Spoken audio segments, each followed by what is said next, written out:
Okay, welcome to the November 2017 version of Green Infrastructure, Climate and Cities. For those of you joining us for the first time, presentations are recorded and posted on the CC Run website, so you can check into any of the previous ones going back to 2014 that we've had. We usually have 1 to 3 speakers per month, and we have sort of an opportunity for engagement after the presentations and discussion.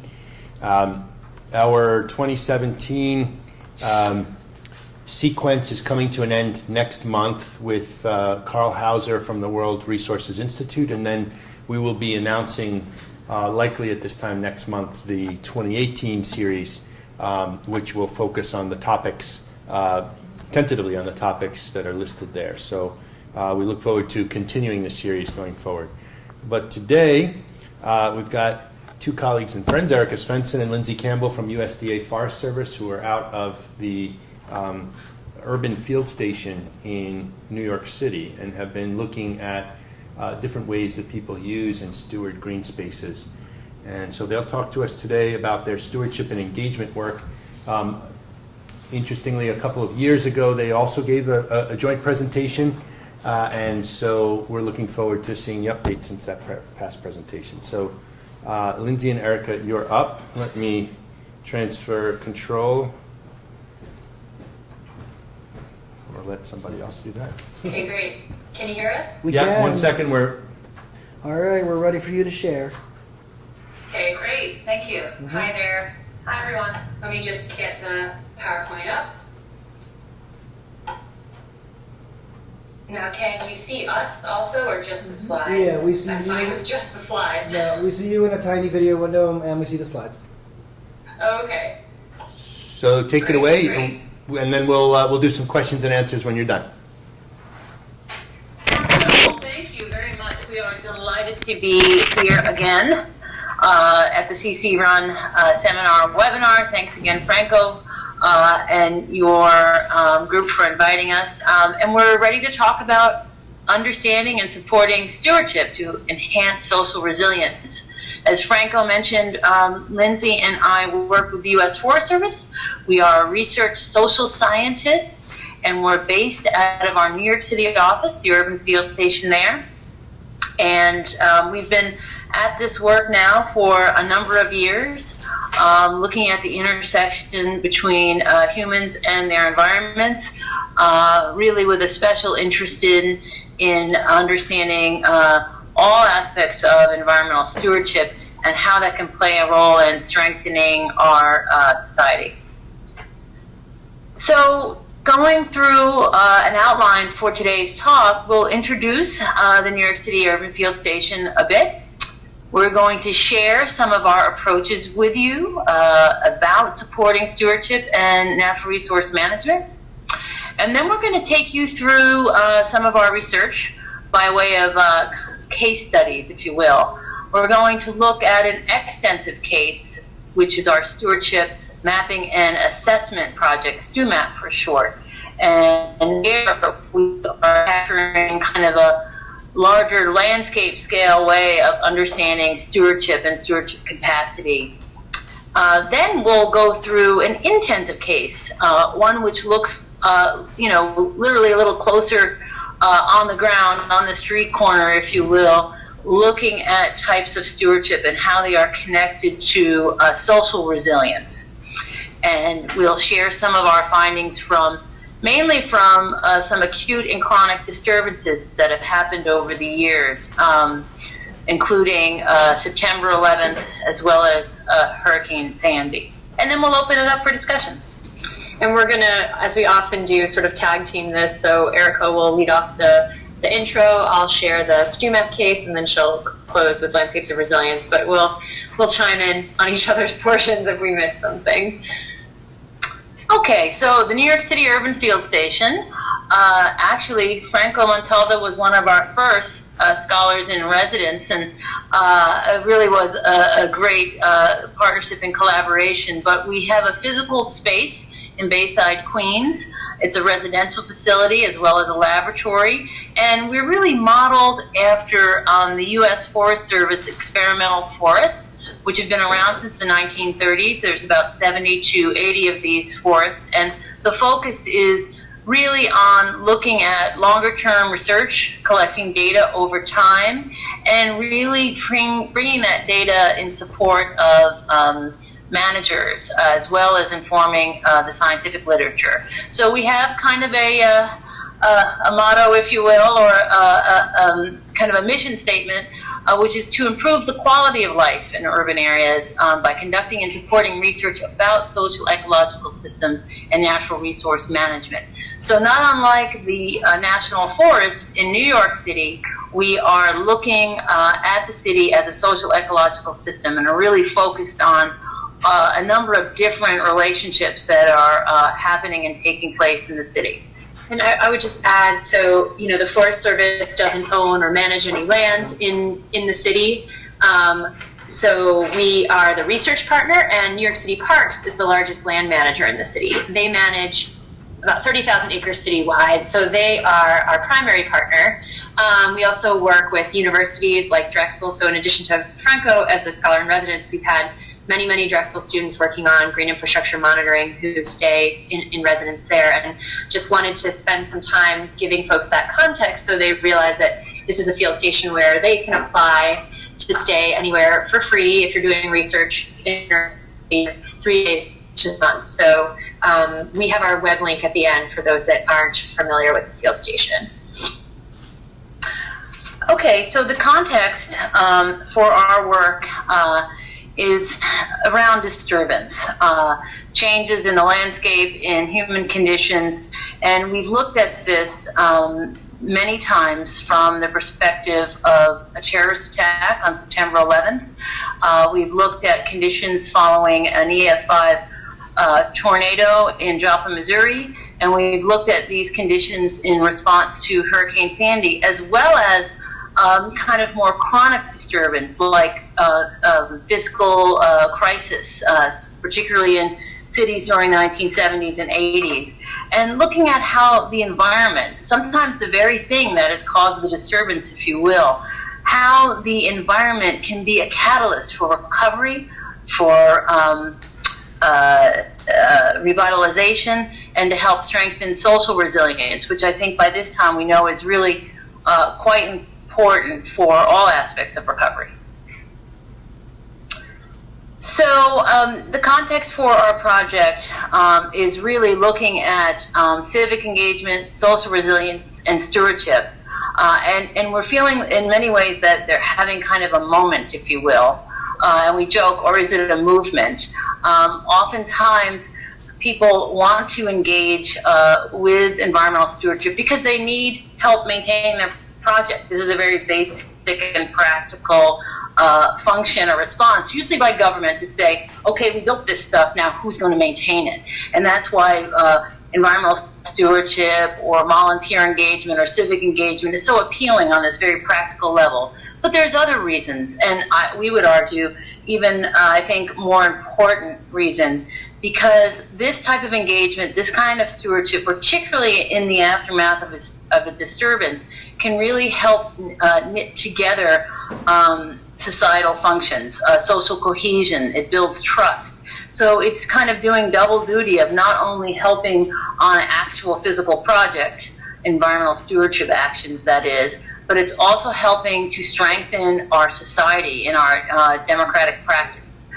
So we've long been interested in looking at how the simple act of planting a tree, if you will, or caring for a community garden, or tending or creating a bioswale can actually strengthen our society.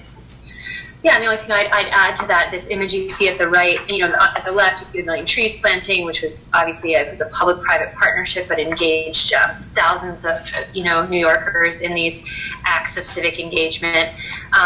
But at the right, so that's the stewardship that sort of looks like hands-on work. At the right, you see Central Parks Conservancy held a gathering of environmental educators to think about how they frame and define stewardship. And these are some of the words that came out, which start to get us thinking about some of these other functions like advocacy and education, or even the ethic behind stewardship, like responsibility or care. So that while it does involve hands-on work, it also involves these other sort of forms of practices and knowledge bases that we that we call upon in enacting stewardship. Yeah, and I would just add too, Lindsay, that when we do look at this relationship between environmental stewardship and civic engagement, we do find that it produces certain interesting things that are of interest, I think, to many of us here. It also, it becomes not only a gateway for strengthening social trust and cohesion, but also we've been finding these innovation clusters that are out there, much similar to the tech clusters that we see. It also leads to new ideas about green jobs and a restoration economy, if you will. And it's a new way to present and to reframe environmental education as people having an active role of being positive agents of change. Often we hear the narratives about, human beings are destroying the earth, but obviously at the same time, we can be really active and positive agents of recovery and change. So the way that we work at the Urban Field Station on a good day is we try and be as interdisciplinary or transdisciplinary as possible. We are research social scientists, but we work shoulder to shoulder with biophysical scientists. And we work in this intensive way. And for social scientists, that means we're collecting often data on the ground through interviews and surveys. And then we work in a more extensive way and using larger data sets, census data and the like. We offer that as a way of understanding our methods, similar to the ecologist who's working sometimes at the plot level in the field, and other times using larger, remote sense data and land cover data. So we just like to put that forth for you to hold in your mind as we share these two different cases and the way in which these different scales and methodologies kind of speak to and inform each other. So I'll start with the extensive case from StewMap, which some of you may have heard about before, but we're happy that we are in the midst of a pretty massive update right now. But can talk about what is entailed in that. So I sort of hinted at this earlier in how we're defining stewardship. We have this quite broad definition, looking at conservation, management, monitoring, transformation, advocacy, and education. We think all of these are forms that environmental stewardship takes. And this could be, these images you see here are about the land, but we're interested in the whole urban ecosystem. So land, air, water, waste, toxics, energy. In fact, this whole function of transforming has really emerged for us quite clearly out of the work in sustainability in the last decade, where some stewardship is really, it's sightless, it's the metabolism of the city as we try and transform energy systems, food systems, waste flows. So we're excited to track some of these emerging groups that aren't necessarily working in such place-based ways. So that's our definition of stewardship, and it's a little different than some of the other ones that are out there. And if I can add, it's a way that we also, as Lindsay said, we're casting the net purposely quite wide because we're trying to capture and understand the interactions, instead of lumping people into these categories according to site type, like all tree planters do X or all bioswale tenders do Y, but often they're the same people, or they span, or they connect in new and interesting ways. So we like to try and understand, again, getting back to that systems framing, the whole of stewardship. So we like to start with why you would do StewMap or sort of what it is, and it's a data-driven set of tools that are for multiple audiences, so natural resource managers, funders, policymakers, educators, stewardship groups themselves, and the public. Really anyone who wants to understand this broader picture of stewardship than sort of their subset that they might already be familiar with. And we'll walk through the method and how that works, but its aim is to highlight the existing stewardship gaps and overlaps. So where civic stewardship is happening, what capacities are on the ground, how we can build on that to promote broader civic engagement, enhance on the ground work, and then build more effective partnerships among these stakeholders. So we're drawing a lot in our examples from New York, but we're happy to share that a growing number of cities are adopting this methodology. So it means we can start to think about making comparisons across the space and over time, which is really, exciting to us as researchers in thinking about how a method travels and gets adapted. So again, the motivation when we started this project in the early 2000s, there was a lot of emphasis on thinking about green infrastructure, your word, but mapping the biophysical assets. So at left is a map of parks and gardens and green streets in the city, which was very important work, simply to even recognize that greening in the public right-of-way or community gardens are part of urban nature as well. But there were a set of us, practitioners and researchers, who said, well, we also need to sort of flip this on its head and think about the social infrastructure, meaning the groups that are involved in caring for those spaces. So many cities have fairly accurate private property maps, tax maps and the like, where you know who owns private land. Public agencies have a pretty good sense of where their authorities lie and their territories and jurisdictions are. But what about this third sector, meaning civil society or the civic realm?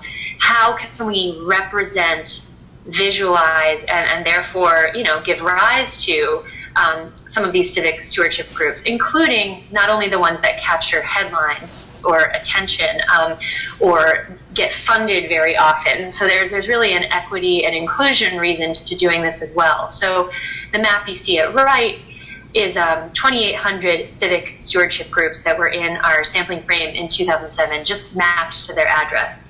And that alone was eye-opening, at least to our agency at the time, which thought, okay, how many of these groups can there really be in the city? And I think we would all agree in the last 10 years that maybe this map has become less surprising as urban greening has been on the rise in people's general consciousness, but now we have a methodology to really track how it changes over time.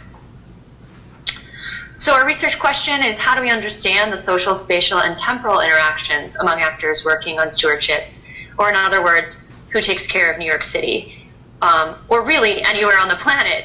This method was developed for New York City, but there's nothing particularly urban about it. It can be applied at a regional scale. It can be applied in a rural place.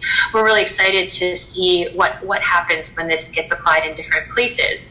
So in yellow here, you can see all the places where StewMap has been implemented or is underway, and in white are a couple places that are working on proposals and trying to get off the ground. And in Hawaii, there's actually two projects, one on the Big Island and one forthcoming on Oahu around Honolulu. So this is all through Forest Service networks, university cooperators, and other partners that this has spread. And the method has been adapted a little bit in places based on timeline and resources, called different things. In Paris, it's called Civic Act, but we're all sort of sharing lessons learned as we practice it. And I'll add, because it's such a big issue, how to capture who takes care of a place. Even in New York City, we've had several stew maps, meaning, we're going to show you a little bit about our stew map project that we're undertaking right now. But in the past, we've looked at just the waterways, the New York, New Jersey estuary. We've also worked with students who have drilled down at the neighborhood level and looked really deeply at a particular neighborhood, as opposed to kind of that city-wide lens. So there's different ways scales at which you can apply the method. So a lot of interest in how StewMap has been used or what the impacts might be, and a lot of the folks that were involved in creating StewMap in the first place, the data providers, those are the very same users of the data. So the agencies and large NGOs who work with local groups who want to understand that larger system, as I said.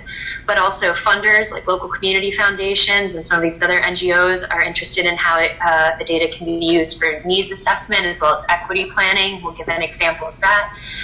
And you can read the list going down. So design firms who want to understand local stakeholders, neighborhood groups who want to find other local partners, and then a lot of different uses by scientists like us, both social scientists, but also biophysical or interdisciplinary scientists who want to put it in conversation with other data sets. I mean, that's the hope of doing long-term research. We set out with a particular research question, but people can take this public data and use it in different ways. So if there is anyone who wants to play with at least the old 2007 data set, please get in contact with us. We're happy to make that available. So definitely open for students and additional faculty collaborators. So what is it? How do you do it? It is a survey, social science survey. But a really key step is the first step, which is building the database of these groups, because there is no master list of stewards in X or Y city. You have to create it. So all these logos that you see are groups that work citywide, and there are analogs in Philly like PHS, who maintain lists of groups with whom they work. So it's an act of organizing and trust building and kind of coalition building to get folks to share that data, and kind of see that the whole is greater than the sum of its parts, if you will. So in 2007, we had these 20 different data providers. This time go around in New York, we have 60 different data providers. So even before we've sent out the survey, the sampling frame has expanded a lot, and I think it shows the way it's resonating with the fields of community development, arts and culture, placemaking, design, sort of fields that didn't even necessarily have names 10 years ago. And so then we send out the survey online and by mail, and we ask questions about organizational characteristics, geography, and social networks. And then there's a later, more intensive stage where we do interviews, and I'll share some results from that. So these are the 3 bins that I just mentioned, and I'll walk through some examples of what's in StewMap. So the org characteristics, who are these groups? This really provides a window into, as we said, civic capacity, just understanding their age, their degree of professionalization, their staff size, their budget, their fiscal status, and then these kinds of physical sites where they work. A lot of what we found in New York is that there's a really powerful grassroots environmental movement here. A third of the groups have 0 or 1 paid staff and budgets of under $1,000. So to the point of making these groups visible, these are groups that would not just be on the 501c3, registered nonprofit tax rolls, but they're there and they're providing a really important function. Another important note is that they're not all environmental groups. They're block associations, they're civic associations, they're youth groups, they're senior groups, and they engage in stewardship to advance their sort of quality of life agendas in different ways. So there is this powerful grassroots. What you don't see as much in this slide is that we also have a really highly professionalized sort of set of brokers with budgets of over $1 million that work citywide, that play a really important function in the network, and I'll get to that in a couple of slides. And to add, when groups are asked, what type of service do they think they are providing, I also was struck by our results that many of these groups, although they are, being surveyed because they have something to do, about or for the environment or with the environment, they really feel that community organizing was one of the main functions of services that they're offering through their work, and this community outreach element, as well as that labor, to maintain or to pay care. But these other aspects of bringing the community together are very important. So then we ask about their geographic turf. So we want to get beyond that point map that I showed where a group is represented by a mailing address, and let them tell us about their territorial boundaries. So we have a map interface, and we also have a narrative version for folks to tell us whatever their self-defined turf is. Is it a single block? Is it a street face? Is it 3 neighborhoods? Is it it's totally up to them to define, and it looks very different based on, whether they're a hands-on community gardening group working on a single block and lot, or, an environmental justice air quality group working on 3 neighborhoods. So then you can start to stack those turfs, not only understanding them individually and their size and shape of their patches, but also how they overlay. So where we might see lots of groups, where we see few groups, and what we can understand about the gaps. So this is a map made by Michelle Johnson. It shows Seattle, Chicago, Baltimore, and New York with all of those polygons stacked together. You can then start to relate that to characteristics in the built environment, in neighborhood demographics, et cetera, et cetera. It becomes a spatial data set that you can manipulate on its own. And I will say, what you're seeing here is just raw counts. When you start to think about degree of professionalization, or maybe slicing and dicing this by the different site type, then those geographic patterns start to look really different across the city. And that can be telling as well. To Erika's point about innovation clusters, where do we see community gardening clustering? Where do we see urban agriculture kind of coming to the fore? What about waterfront access? So this is kind of just one really stacked view of the data in a simplistic way. So we have characteristics, we have turf, and then we also have networks, because these groups don't work alone. So we ask in the survey for folks to tell us who they partner with in different sectors. And in 2017, we also asked about who they receive information from and who they receive resources from. So these are collaboration networks, they're resource networks, and they're knowledge networks. This one you see is the New York City Collaboration Network writ large, where all the red are civic groups, all the black are government, and the gray and blue are schools and business. And you ask questions about who's most connected, again, who's most isolated, and how do folks collaborate. So what we see overall is not a top-down hierarchy as we might think when we think about the kind of the classic pyramid. It's more of a polycentric network that you can start to tease apart and look at the different components of. So this is a zoom in on the civic to civic network from 2007 again. These were the most highly connected civic, what we call brokers in the network. So they were providing resources and information, often working at the citywide level, although there is a neighborhood level broker in there, and then connecting back to a lot of these grassroots groups. So, you know, we know New York City Parks is out there. I think I even have a slide of it. Yeah, this is the Parks Department, you know, the land manager. They are the largest node in the network.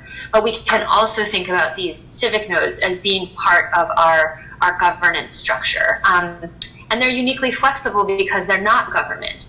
So they can work with government, grants, collaborative agreements, MOUs, public-private partnerships. They can also hold government accountable. They can go to hearings. They can organize protests or rallies. They can even sue the government. So these are all things that came out in in-depth organizational interviews that we did with these groups, toggling to the intensive mode, building on the extensive survey. And also just to add, you know, when you think of these brokers, think of them in relationship to things like climate change and resilience planning, because these same brokers are the organizations and groups that you want to have in your scope when you're doing these kind of plans and adaptations. These are the groups that, as Lindsay mentioned, are very flexible, are very adaptive, and have those close, tight community networks already in place. And they're passing through these connections, information, resources, ideas, and even modes of trust and accountability. So it can transfer quite easily to the resilience planning work. Mm-hmm. So I already showed this slide mostly to make the point of New York City Parks being there, but we also see state agencies and federal agencies kind of lighting up in this local governance network.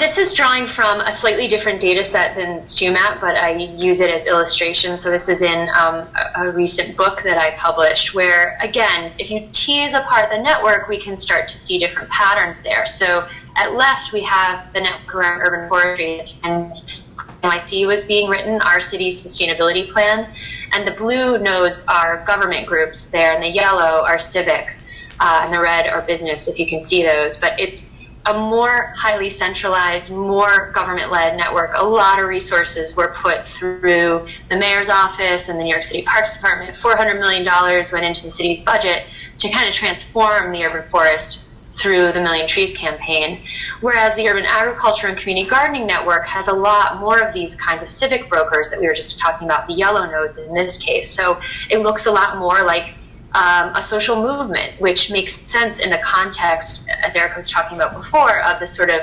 1970s disinvestment and fiscal crisis that led to these vacant lots with groups adopting them. And then again, the sort of crisis or disturbance of the 90s when the development pressures changed and the mayoral regime started to sort of threaten community garden sites, and those gardeners got organized. So you also start to see some of these red private sector nodes, like the rooftop farms and the for-profit enterprises that are sort of advancing wholly new models of how we grow and manage food in the city. So just putting those in contrast starts to put a different view on the system. And if you wanted to start to develop some hypotheses about, what these networks look like in terms of real space. We've talked about, the work that Lindsay has done here in these sectors like urban forestry. That urban forestry network probably produces more of a traditional form of the city, kind of trees dead, replace it. Maybe you're changing the tree pit side a little bit to allow for a bioswale. These are important shifts, and we know, but in the urban network reflects a more, I think, significant, form or change to the form of the city, because they're dealing in such a more expansive way in terms of rooftop farms or vacant lot conversion. It's just kind of what we kind of play around of what these networks mean in terms of changing or reinforcing the form of the city. Right, and thinking about what flows through those networks. Again, is it money that's cementing these ties? Is it shared trust? Is it relationships or reciprocity? There are a lot of different. Those lines mean a lot of different things and can be teased apart. Erika mentioned this example of zooming down. So this was work we did with a graduate student from Stockholm Resilience Center last year. So she took the StreamMap data set, combined it with the list of participants in the Green Environmental Fund. So that was a remediation fund that was created in the wake of the underground oil spills in Greenpoint that had happened, and a later settlement through the Attorney General's office. And she really wanted to understand, so how does the innovation of a fund like this sort of transform or affect local stewardship networks? And her thesis is available as a PDF on our website if you want to read more. I know you probably can't read the diagram, but what you start to be able to do when you're looking at the neighborhood level is to get even more specific than just these coarse sectors that I was mentioning before, where you can start to look at agencies at different scales and civic groups at different scales, and even the role of individual brokers who might wear multiple hats. And we know this is very common in kind of the activist arena, where you're a member of your CSA and you're also a member of your bike co-op and you're on your community board, and really finding those individual hubs in addition to those organizational hubs. So we really learned a lot about our own city by working with a student from Sweden on that project. And finally, this is where we don't yet have findings to share, but we're really excited. We've been talking about 2007 a lot, but the current 2017 survey is open in New York City, and it'll be our first longitudinal repeat of StewMap. Baltimore will be doing their update next year. Seattle is working on theirs. Each city has to sort of figure out the interval that works for them. But by doing that, we're able to understand changes at the group level over time, so sort of how they might professionalize or build their own capacity, or maybe just stay at an even keel. Some groups don't necessarily want to grow. They don't want to have to fundraise and add staff. It's more of a lifestyle or a leisure practice for them. We'll start to keep out of it. But at the neighborhood or wider network level, how does the governance network on the civic side sort of respond to a lot of different things that have been happening? First and foremost, natural and social disturbances, as Erika sort of framed it at the outset of the talk. So we asked groups to reflect directly in a survey about some of these presses and pulses and what sort of impact they've had on their group. We know Hurricane Sandy is the most sort of salient and talked about one here in the city, but there are others. Things like neighborhood rezonings are really influencing what groups do on the ground. On the flip side, thinking about these government planning initiatives. So in 2007, we didn't have Plan YC. We didn't have the multi-billion-dollar green infrastructure plan. We didn't have Vision Zero around transforming the streetscape to get rid of traffic fatalities. So the mayoral regime has really been innovating and doing a lot around sustainability. So how do groups sort of reshuffle or align or actually introduce new arenas that then get taken up by the mayoral regime. We'll learn more about that. And again, how do these ideas spread both through space and through the network? So all I can say on that is stay tuned. The survey is closing right before Thanksgiving, and we'll be analyzing data throughout 2018 and making it available in a lot of different ways. So that's, there's the research results and the peer-reviewed publications, which I've already shared, some citations too, but really important to us is that this is public data and it's meant to inform adaptive management. So OASIS is a public GIS. It's where the 2007 New York data lives right now. We're building a new ArcGIS Online portal that will be on Forest Service servers that can host StewMap data for any of the cities where it already exists, and also provide a template for, future cities that want to come online.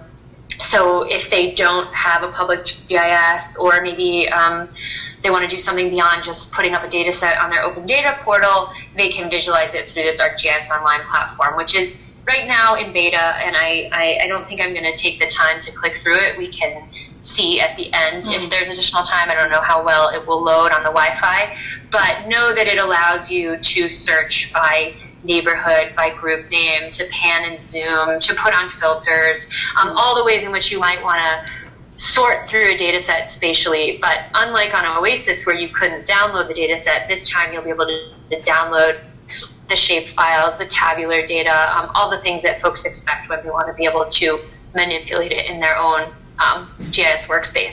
We do things like just used for managers or groups who don't even have GIS or just want the output really quickly. This is an example of Flushing Meadows, Corona Park, just creating a simple buffer and saying who's working nearby. If you're starting organizing a project from scratch, you might have your known knowns, your go-to group. There might be a single friends of group that you know about, but this starts to sort of expand the possible set of folks you could reach out to for organizing. Erika mentioned thinking about waterways, so this was another sort of adaptation of StewMap. We work with the New York, New Jersey Harbor and Estuary Program because before we were limited to the 5 boroughs. They helped us expand our data collection to include New Jersey as part of the estuary. And so they conducted they built a needs index based on publicly available data around waterfront access, but also, EJ measures around youth and language and income, things like that, which gave an important picture of hotspots where access was poor and need was high. But they also wanted to combine that with the flip side of understanding where capacity was high. So that is what you see here, the stewardship groups on the waterfront sort of clipped to a waterfront buffer. And they combine both of those data sets in thinking about where and how and to whom to target their community grants program. And there's a white paper on this on our website. Yeah, and so now they know that in places where they identified the greatest need, they have, in some cases, the least amount of stewards. So it gives some direction for grants that they provide and also the work that they want to do in partnership in places like New Jersey. So, like I said, I won't click through these web links, but I think this will be archived or we can share it, Franco. But I skipped over the point, which is that New York has a StewMap, Chicago has one, neighborhood technology, Seattle has its own. So each city's StewMap has looked a little different, what the web portal looks like.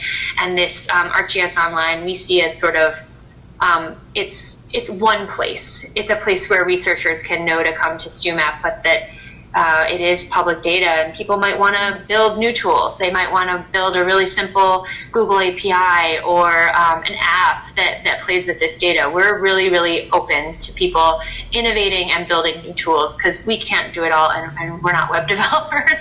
And so that goes for Philadelphia, because Philadelphia is one of the first tier cities that we have on the beta site in their data. So if any of you are interested in working with data from Philadelphia, please reach out.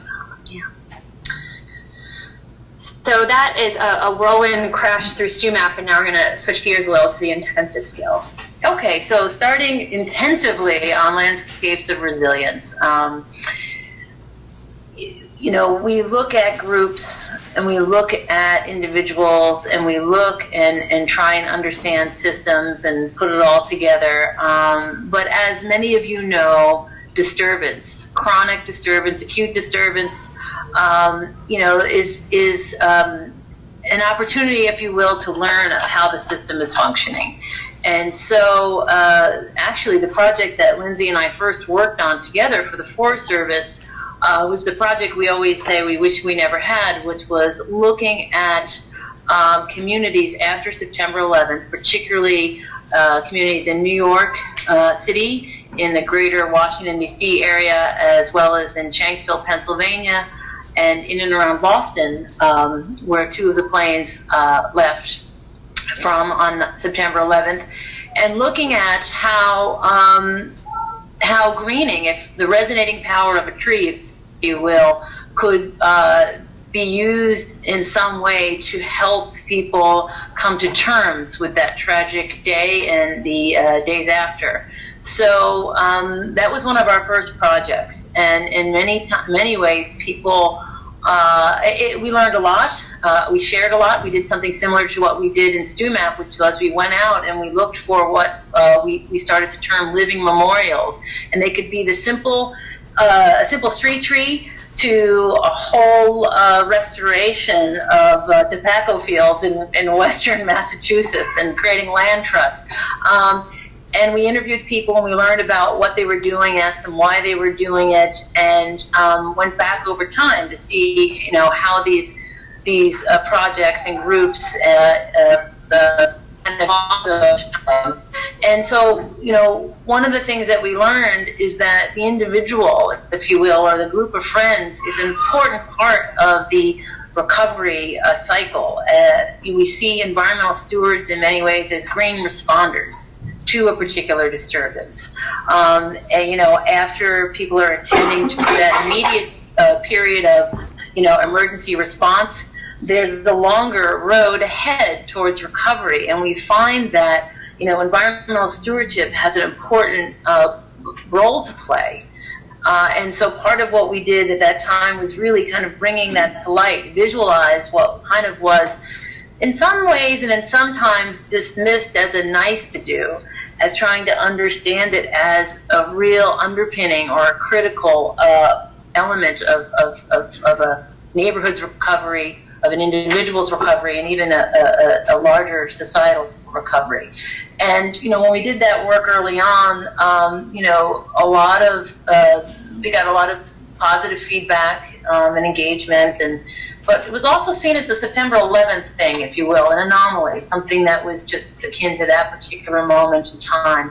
But then we started to look at this dynamic in other types of disturbances, like the tornado that struck Joplin, Missouri, or Hurricane Sandy in our own backyard, if you will, and started to look a little bit more deeply of how greening plays a role in recovery.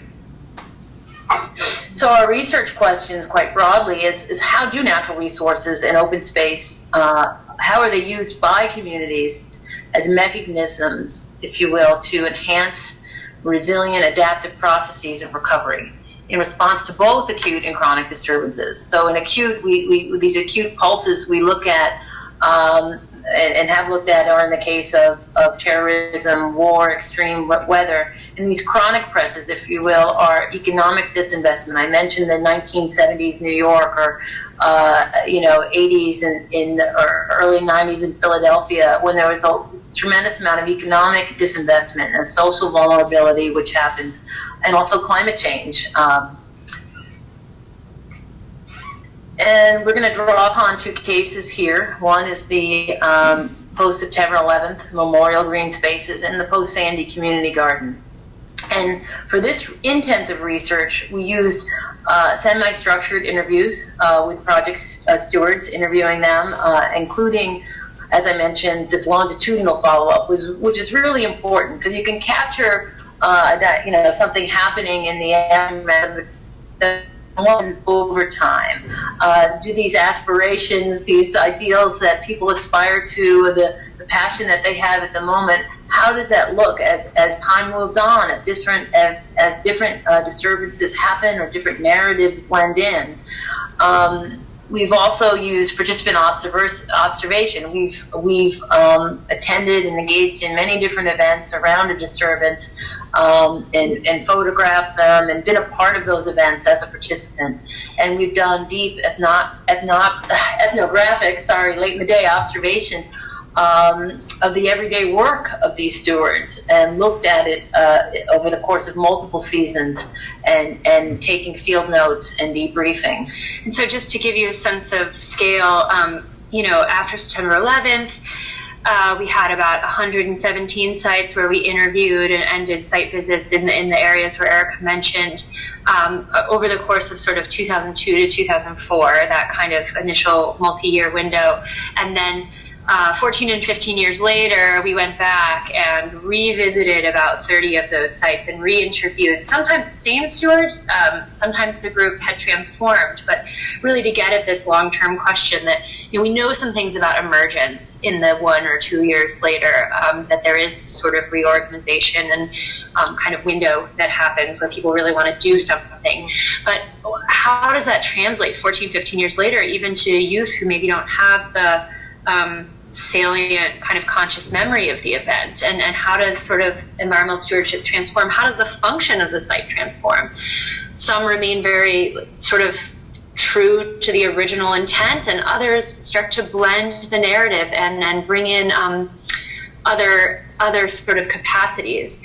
And then for this post-Sandy example, we really focused on a single site, so a single community garden, but again, over multiple seasons. So the project kind of unfolded over 2013 to we're really wrapping up this fall, 2017. So over 4 years, gardens have a seasonality. They're never really done, but who sort of enters in and out of that kind of garden group, how do materials flow to that site, how does kind of micro level changes in the site design happen. So you get pretty darn intensive when you come down to the single site scale. And what we found by looking at these many sites over time, intensively, through the seasons as well, is that we found a stewardship to be a very important indicator of social resilience. This notion of stagnant, and sometimes it manifests itself in people feeling very angry, if you will, or annoyed or frustrated by what is happening around them. And it is because they have a particular attachment to a place. And so we try and look at that and understand that. And more often than not, it's environmental stewards, these green responders, who are usually acting on behalf of some form of place attachment. In terms of collective identity, that's another trigger for us that is expressed through environmental stewardship and is an indicator of social resilience. When you see people coming together, creating messages or a project, or even kind of what people write on a sign, welcome to this very special place, or the naming of things, is representative of a collective identity that's really important to the continuing function and resilience of a community. This notion of social cohesion, of people really trusting each other. And maybe they don't trust everybody. Maybe they don't trust government. Maybe they don't trust the local developer down the street. Or maybe they do. We look for different ways that groups after a disturbance are starting to come together. And environmental stewardship is kind of the third person in the room, if you will. It's a way during times of conflict and upheaval and disarray for people to start to knit together and build trust again. And sometimes their networks start to grow.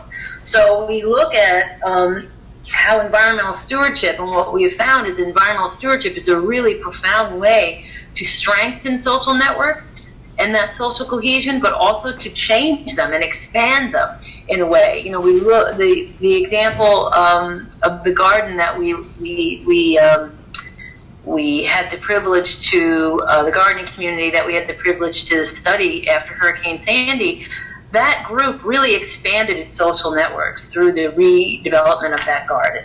And they moved beyond their site, and it was on a public housing site. And, before Hurricane Sandy, their networks looked like in one way. And after Hurricane Sandy, and because of the garden, again, that third person in the room, they were able to become connected to all the other urban agricultural and restoration projects happening in and around the Rockaways. And they really expanded their networks, their resources, their information, their ideas, and strengthened the trust they had outside the boundaries, if you will, of a public housing project. And knowledge exchange is a really important aspect of stewardship and an indicator of social resilience, that people are trusting each other, they're sharing information, and they're creating new knowledge out of a disturbance. This is a really powerful, I think, part of social resilience, that it's not static, but people are growing and learning together. So yeah, just a lot of our goal with this paper was, there are a lot of different frameworks, a lot of conceptual theories about resilience, social ecological resilience out there. But once you start to get a little more fine grain on the particular components of those frameworks, well, what does it look like on the ground? What are empirically observable sort of practices that might be indicators of those concepts? So if you're interested in this in more detail, I would encourage you to read the paper, because I recognize that even summarized in these 5 bullets, it's still, you have to ask yourself, how would I know it when I see it? And these are signs that might be otherwise undetectable if you were only taking into account, say, thinking about resilience as how do we handle the storm surge? Many of these sites are probably still going to be inundated, but how well are they prepared to sort of handle the next disturbance that comes by drawing on some of these social resources and ties that they have? So it was a way of saying, how can we take this abstract concept and really ground it in empirically observable practices? Well, let's see. Here, strengthening social resilience, social ecological resilience, where it really all comes together for us. Both in the case of September 11th, and the image you see on the upper left is from a simple tree planting in Sterling Forest. And I mentioned the garden or the tree or the environment being the third person in the room. So, here you have a group planting trees in the understory of a dying hemlock grove. And they are getting ready for that kind of next wave of succession in that forest. And you have emergency responders who were there on September 11th and experienced personal and communal loss. And the same, in the same breath and the same step, you have young girls from Sierra Leone who are victims of war in their country. And if you look closely, you see that they still bear the scars of that war in, on limbs. And there wasn't anything else done on that day except for a simple tree planting, because you didn't need much beyond that. A lot of words did not need to be spoken. There was an understanding and a coming together. And these, both of these very different communities, different age groups, different experiences, different culture, were able to be, found a connection with each other through this, and have really started to embody what we think is social ecological resilience. And that also in sort of, restoring the site, so they're actually transforming the kind of ecological function and health of the space, in addition to doing this sort of healing work on themselves. So that's where this paper looks at these sites as therapeutic landscapes, but again, both for the person and for the site. So similarly, the example in the lower right is from Babylon on Long Island, where a coastal community that was hit very hard by September 11th, had a beloved sort of relationship with the beach. Anyone who knows those Long Island shore towns knows about that. So they chose the Barrier Island Beach as the site for their community memorial. But rather than have it be just a built obelisk like we see in many town greens, they, and this gentleman's from this the state and DEC was interested in restoring ecological function. So knowing it's on a barrier island, knowing it's a part of a dune system, he said, we're going to revegetate, we're going to bring in native plants, we're going to do it all with community volunteers. So it really kind of hit this two-headed kind of functionality of being a place for the community to come together and remember, and also a place to restore landscape. And I mean, you can see sort of an image of how vegetated those dunes are. And this was all pre-Hurricane Sandy, and actually the memorial, you know, it performed very well. It had this ecological function of being vegetated dunes. So happy to say it's still standing and growing, and I'm sure the pitch pines have grown even higher since we were last there. So just thinking again about the social resilience, but the ways in which people can confer ecological resilience. So we're coming to the end here. Oh, conclusion. That is the end. All right. So to wrap up, in terms of what we've learned about understanding stewardship and cultivating resilience, this notion of the green responder, the civic steward, and, you know, we asked the question of how do we harness their capacity to cultivate potential in the future. We think, you know, a lot of our work has been to how to visualize, how to recognize, how to see the green responder. But now that we do, how do we really build capacity there? Do you want to switch off and on? Sure. I guess the other thing I would add to that end, not to plug our own work too much, but we're sharing cases mostly from New York, but we're working on a publication right now called The Green Readiness, Response and Recovery, a Collaborative Synthesis. So it's a Forest Service edited volume that looks at cases of this kind of community stewardship in the context of disturbance all across the country, a couple of international cases. It'll be available in early 2018 and free online. So it has examples from other kinds of disturbances. So invasive pests, wildfires, some of the urban disinvestment, and sort of how communities, NGOs, and even other federal agencies besides the Forest Service are thinking about this relationship and really putting stewardship forward as part of our recovery strategies. And then, you know, we often think of our design capacity, our technology, the machines, if you will, as innovations. But the formation of these stewardship groups, of that green responder, as he or she evolves into a group, as that group evolves into a more formalized organization, develops networks, and has a physical turf that they are caring for. This is a social innovation, right? And that we must include and understand alongside all of our technical and design innovations, and maybe even and of course integrate with them one day. So we ask always the question of how do we, you know, understand these groups as a social innovation and foster new forms of cooperation and governance. And this need for flexible and unprogrammed space. I mean, often in these cases, you know, at the intensive level and at the extensive level, you know, many of them and many of these social innovations were born out of either a disturbance, a chaotic time, or, you know, physical space that was unprogrammed, that was vacant.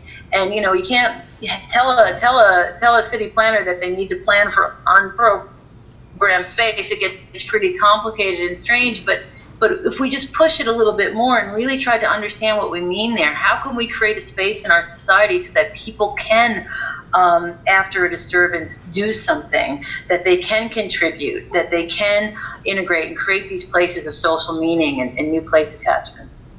And this notion, of course, of nature, again, sometimes the very thing we're battling against, how is it and how we can embrace it as a restorative mechanism, and how we can see nature not only as a buffer, really, but a platform for supporting well-being and the co-creation of ecosystem services, which include biocultural services as well.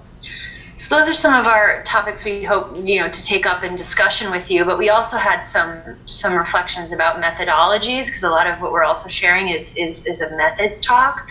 So just, you know, for folks who might be I don't know exactly who's in the room, but engineers, ecologists, natural resource manager folks, just to see the possibilities that are opened up in considering the social. You know, there is no nature culture divide, right? But we are the dominant, the kind of keystone species in our cities.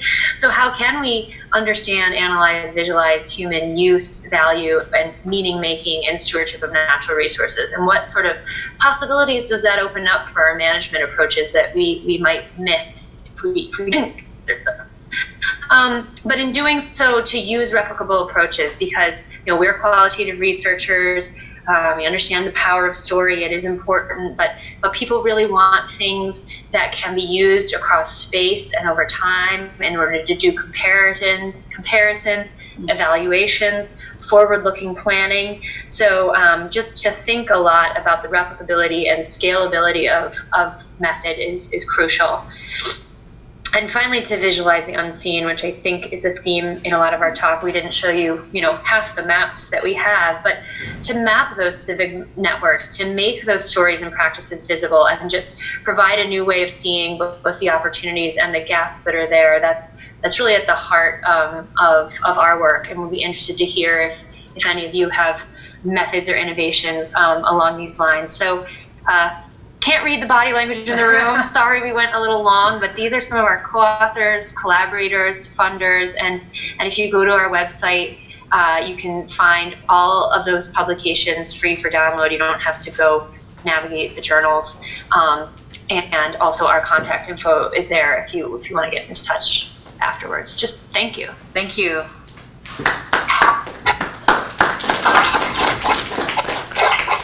So thank you, Erika and Lindsay. As usual, my synapses are going off. I have all kinds of questions, but I will hold my tongue and open it up to questions in the room or online. If anyone has anything to bring up for discussion.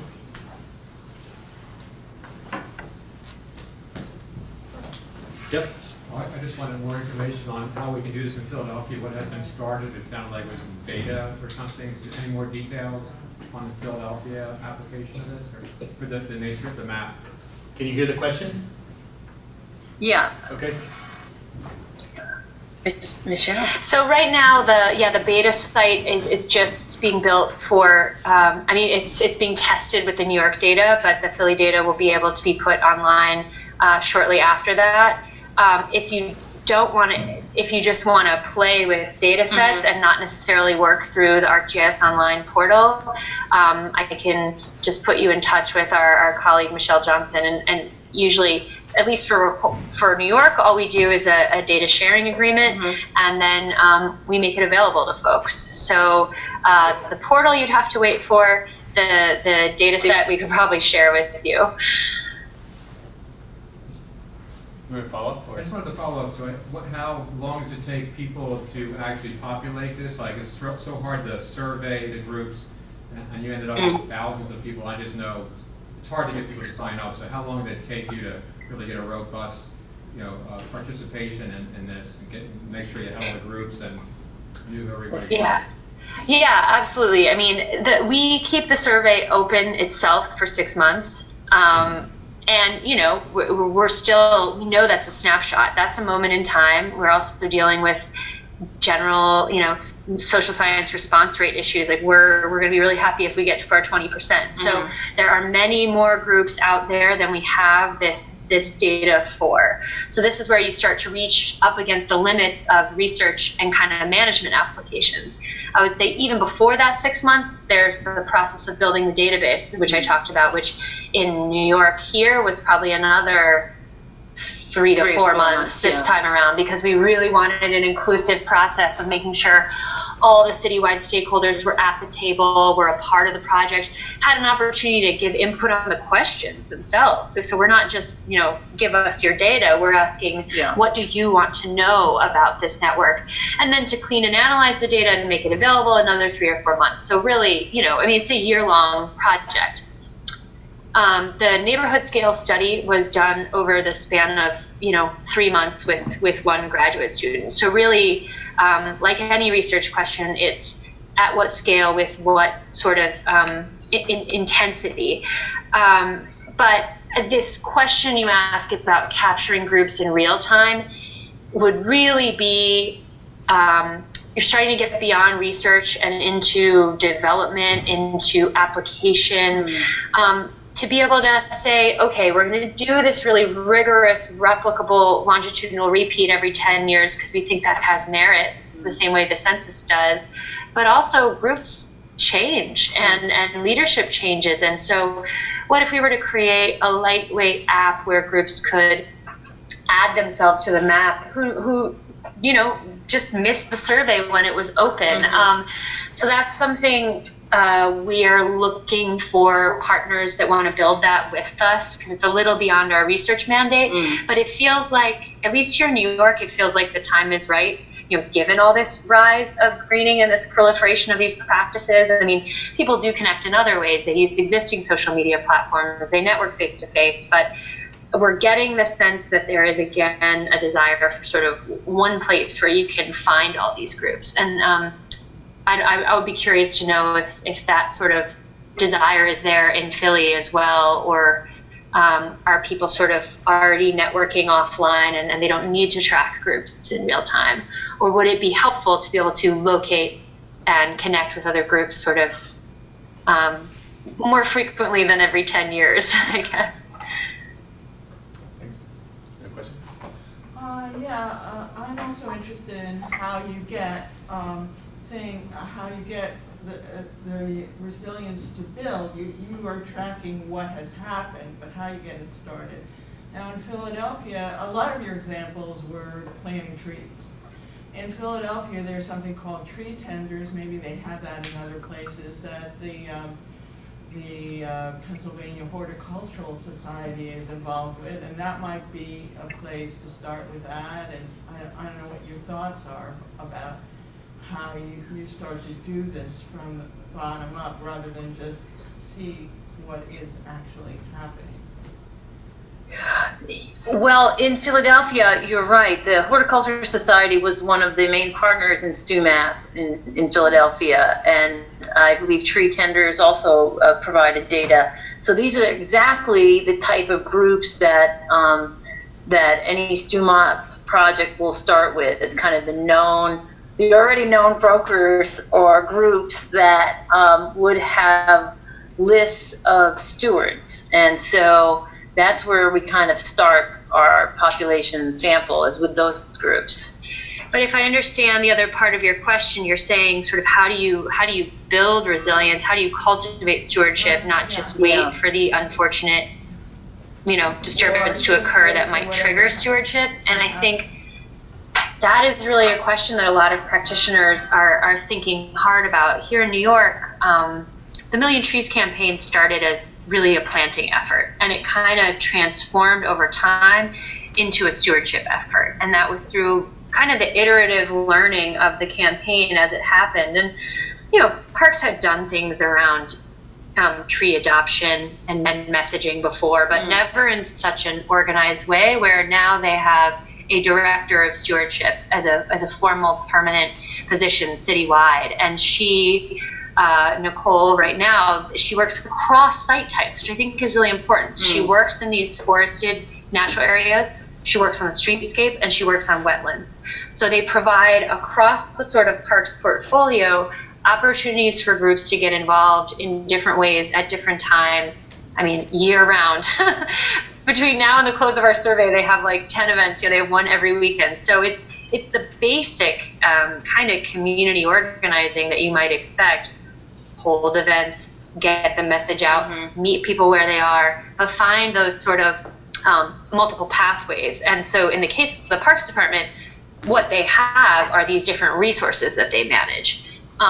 In the case of other groups, the entry point might be something very different, something that has much less to do with the environment, where what you are interested in is traffic calming. Has there been a terrible pedestrian fatality and it's, rallied the neighborhood to want to retrofit the right-of-way?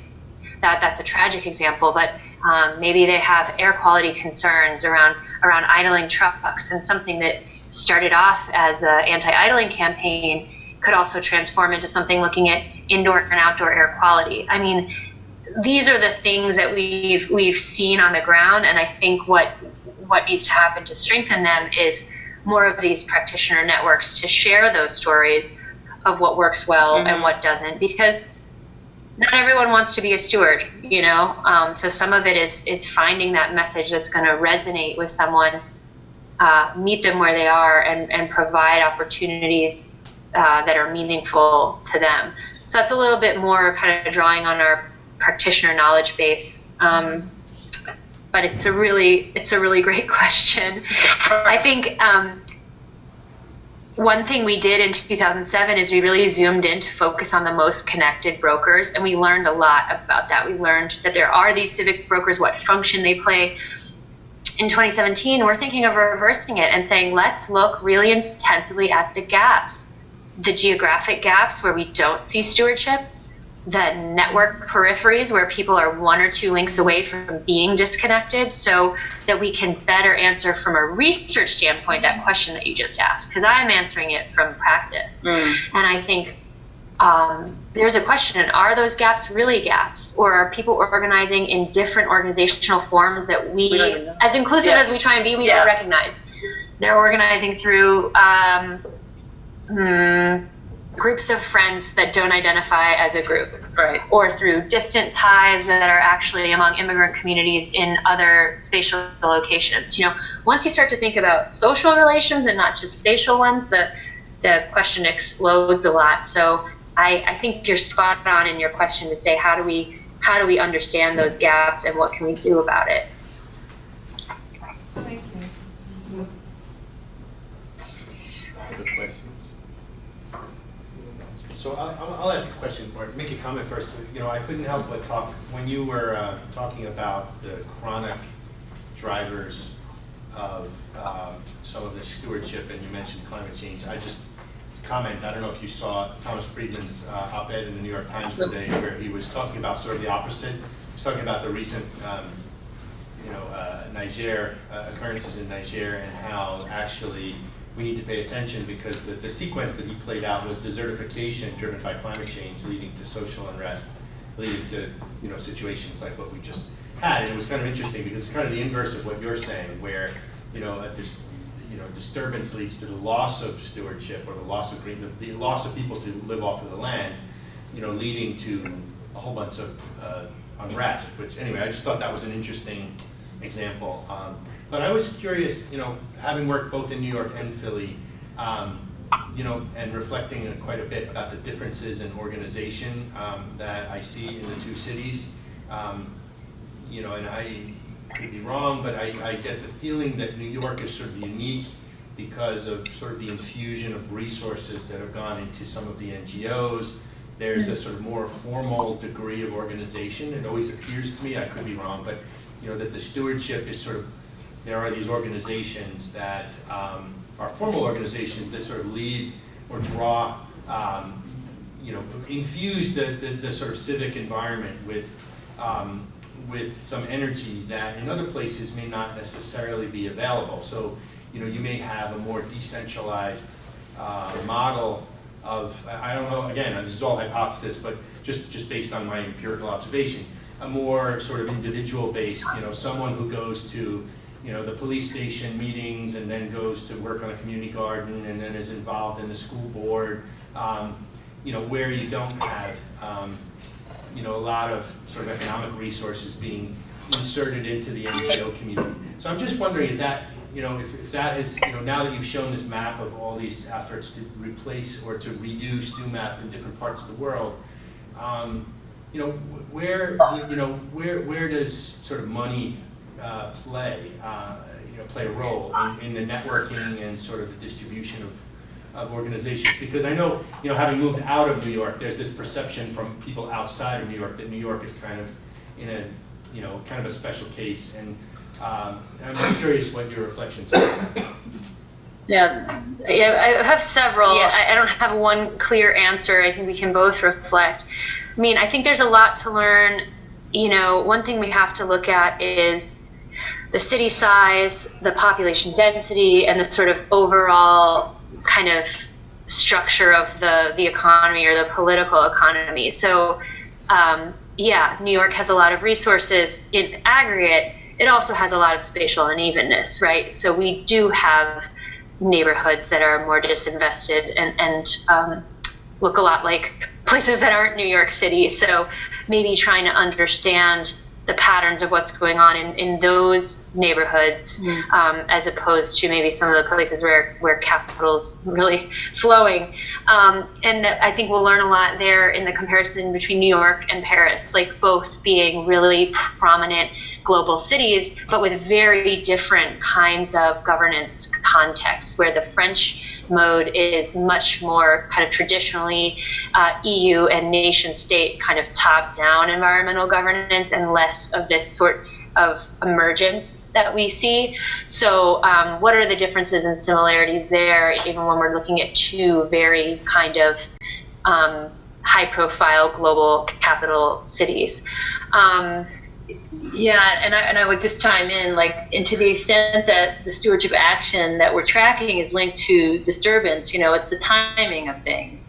What disturbance gave rise to the community gardening movement in New York City might be a little off in time scale from Philadelphia and Baltimore, give or take a few years. And so we see the professionalization of these groups, their networks, their capacity to even access financial resources is different depending on a decade or so. So there's the timing issue, but what persists is we see the green responder, if you will, in all of these cities, in all of these political regimes. We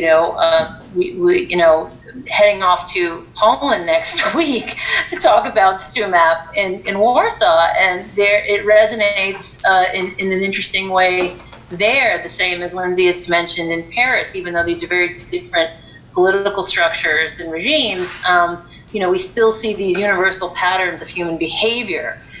But your question, Franco, about the resources is one that is a great research question. And I think, this is where we really have to tease apart, what we mean by stewardship, and start to maybe compare apples and apples and look at site types. So community gardens in Philly, I would argue, are probably not that different, maybe in timing, but from community gardens in New York, the same kind of disinvestment, vacancy, sweat equity, community cohesion.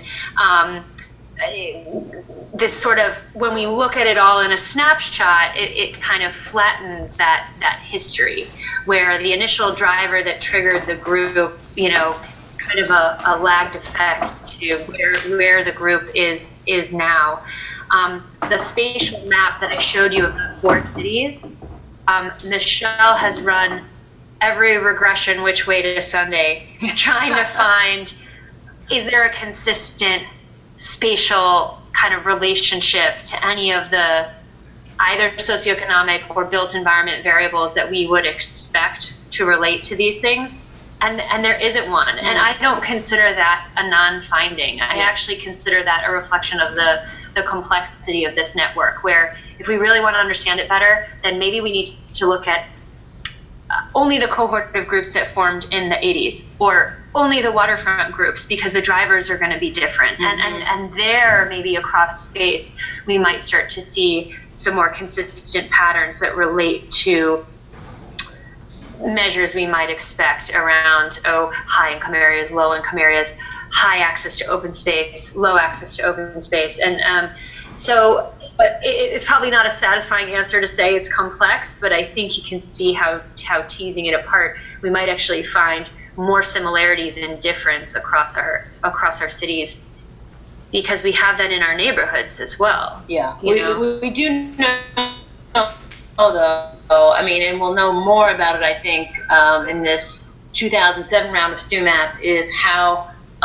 political change, policy plannings, big budgets kind of impact the rise and fall of these stewardship groups and what they're working on. And to the extent that New York has more or less of that than other places at different time periods, I think is going to have an impact across the board on these stewardship groups. Yeah, it's really interesting, especially, I don't know if you tuned in last month, but the last month we had a discussion about green gentrification and green spaces that actually are leading to displacement. And, yet you have, so you would, there could be this sort of perverse situation where you get a green space and a lot of stewardship, which then raises property values and actually destabilizes from, in some ways a neighborhood. So it's really interesting to think of these different models, and I'm not surprised that you're not seeing consistencies across places because, these dynamics, real estate markets are as variable as anything else. So very interesting. Absolutely. We'll look at that one online, right? We can look at the earlier webinar. And I think, there's a lot of conversation around that here, both among scholars and among activists. There's a real attention to that. There's a real awareness of that. Our colleague James Connolly, who worked on StewMap with us when he was at Columbia, he then went to Northeastern. Now he's actually at an institute in Barcelona, and they're setting out on a really interesting multi-year study that's going to be both quantitative and qualitative, so very extensive, and then following up with intensive cases where they try and look at places where there have been sustainability campaigns or plans, and then yes, no, picture a sort of 2-cell box, and then with and without displacement and gentrification, and then really try and understand, well, so where do we see greening with and without displacement, and where not, and how can we tease apart when these threshold effects sort of might happen? Because there's a lot of lore, there's a lot of fear, and there's not a lot of kind of extensive data on that. But I will say that the overall kind of the affordability crisis is just as much a driver here in New York of kind of on the ground action as is something like climate change or an acute event like Sandy. So people are puzzling through this and realizing that this, the strategies again can't be siloed to deal with it. So the current mayoral regime has really taken that on. What Plan YC looked like under Bloomberg is not the one NYC under de Blasio, and they're both quote unquote sustainability plans. And one has created, now universal pre-K and many more 100,000 units of affordable housing. Does it solve the affordability crisis and the underlying real estate market drivers? No, but there are things that kind of mayoral regimes could do, and I would say sort of similarly civil society actors are puzzling through what strategies they can take on. So I feel like that question is really kind of at the point of the spear for a lot of groups right now. Because the flip side of it is, well, the answer isn't that low-income people should live in disinvested, poor quality neighborhoods. No, that's not a just outcome either. You can't vilify the park. It can't be the greening is not the problem in that case. It's the underlying. It doesn't matter if it was a tree or a park. It would be something else. Yeah. I have one other question. If there's no other questions in the room, I'm looking to see if anyone has anything else. So this is sort of a meeting that Lindsay and I were at sometime last year. An interesting question came up where a city manager was reflecting on their desire to hire, or their goal of hiring a number of people to work on management of green spaces throughout the city. And then I think the discussion shifted to whether those individuals, those paid individuals, were stewards. And there was some real objection in the room about how a quote-unquote authentic steward, this is a civic value to steward landscape, and so therefore paying someone for stewardship actually creates a very bad precedent, because we don't want people to feel like without being compensated, that they won't steward without being financially compensated. So I'm just wondering if this was a very interesting discussion for me, which I thought about for months afterwards, believe it or not. And I'm just wondering if you would consider, if a government agency begins to appreciate the value of odd green spaces, remnant green spaces distributed around the city, and therefore, ramps up its payroll and actually hires government workers to manage those spaces, is that an uptick in stewardship, or is stewardship by definition a more grassroots sort of organizing for yourself around the back? I'm just curious. Yeah. No, I hope, we've tried to shine a light on civic stewardship because we felt it was misunderstood or less understood. But stewardship is, an ethic of care. And our colleague, Johan Enqvist from Stockholm Resilience Center has written a great chapter sort of framing out these 3 domains of knowledge, care, and agency, all of which are required in order to steward. Mm-hmm. You have to have the know-how to do it, you have to have the agency, the power, authority to do it, and you also have to have the ethic or the care. And so thinking of it that way as a concept, it gets expressed in different ways in different sectors. The civic being the one we've focused on because of some of those equity issues and the desire to visualize and understand it.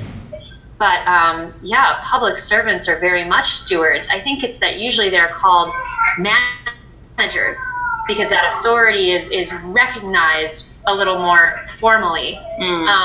They have public authorities, they have land that they quote unquote manage, whereas a steward, sorry, we've got some noise in the background. A steward might not be the owner.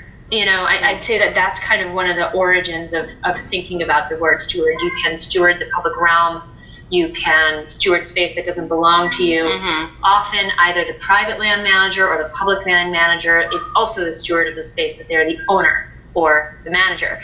So I think, to your point about creating new opportunities for paid stewardship is on the part of the municipality is fantastic. Yeah, great. It's sort of what Erika was talking about, innovations and new forms of governance. It's kind of the rise of the ecological workforce, if you will. So NGOs do this themselves when they incorporate and fundraise and create paid staff. Those are paid jobs in the environmental workforce that are also stewards. There's no reason, I don't think it would undermine it at all for a municipality to do that. We'd love to see more of it. And I think you would probably see a positive feedback loop where those paid stewards, to the earlier point about how do you cultivate it, they would be involved in further organizing volunteers who want to do this. So absolutely. There's a lot of people who will never do this as a leisure practice, right? So from a very different study, we interviewed park users, randomized interviews with park users. So these are already people who care about the environment, right? And we asked them, how many of you are involved in a group that helps take care of the environment? And citywide, it was about 15%, which is, it's not everyone. It's like people who want to go wilderness camping. Some people like to go bowling. There are simple preferences and lifestyles and life ways that shape how people are going to spend their event.